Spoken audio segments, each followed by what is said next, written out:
అన్నదానం ఆకలిని తీరుస్తుంది, విద్యాదానం జీవితాన్ని ఇస్తుంది, కానీ రక్తదానం నిండు ప్రాణం నిలబెడుతుంది. అందుకే అన్ని దానాల్లో రక్తదానం గొప్పదంటారు. అయితే ఆశించినంత మంది రక్తదానం చేసేందుకు ముందుకు రాకపోవడంతో డిమాండ్కు తగ్గట్లు బ్లడ్ అందుబాటులో లేదని అంటున్నారు డాక్టర్లు. అపోహలతో పాటు అవగాహన లేమితో రక్తదానం చేయడానికి వెనుకంజ వేస్తున్నారని తెలిపారు. అయితే రక్తదానం చేస్తే ఆరోగ్యానికి మేలు చేస్తుందంటున్నారు డాక్టర్లు.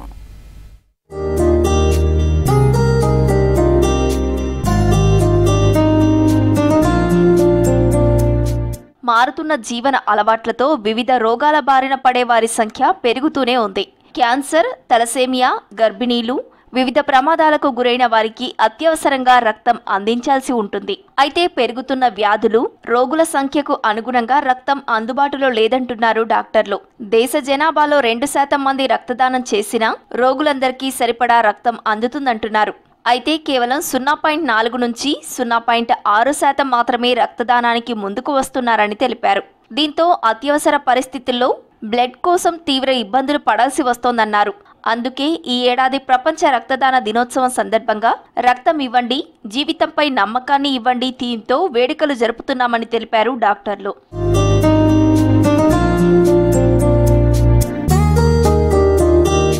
దీర్ఘకాలిక రోగాలు ఉన్నవారు, బరువు తక్కువగా ఉన్నవారు తప్ప 18 నుంచి 60 ఏళ్ల మధ్య ఉన్న ఆరోగ్యవంతులు బ్లడ్ ఇవ్వొచ్చని సూచిస్తున్నారు డాక్టర్లు.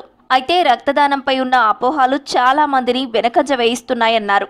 రక్తం ఇస్తే మళ్లీ పుట్టదని కొందరు, రక్తదానం వల్ల జ్వరం వచ్చి బలహీనమైపోతారని మరికొందరు భయపడుతున్నారు.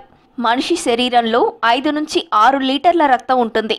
ఇందులో 350 మిల్లీలీటర్లు రక్తం సేకరిస్తారు. బ్లడ్ ఇచ్చిన 21 రోజుల్లో మళ్లీ శరీరంలో భర్తీ అవుతుందంటున్నారు డాక్టర్లు.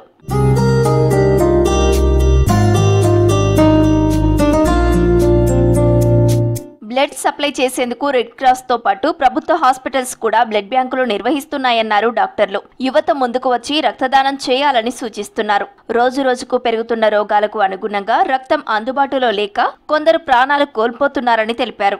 అపోహాలు వీడి రక్తదానం చేయాలని సూచిస్తున్నారు డాక్టర్లు. రక్తం ఇవ్వడం వల్ల అనే సమస్యలు రావడం అనేది అట్లాంటిది ఏమీ ఉండదు.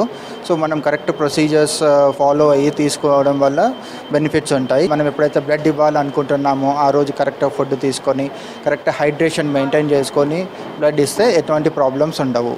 So minimum age of donation 18 years ఉంటుంది. 60 ఇయర్స్ వరకు డొనేట్ చేయొచ్చు.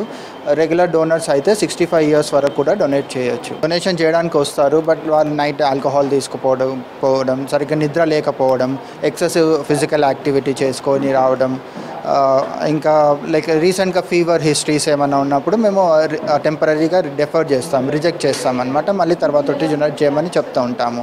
రక్తదానం చేసి ప్రాణాపాయ స్థితిలో ఉన్న వారిని రక్షించాలని కోరుతోంది ప్రపంచ ఆరోగ్య సంస్థ సైతం.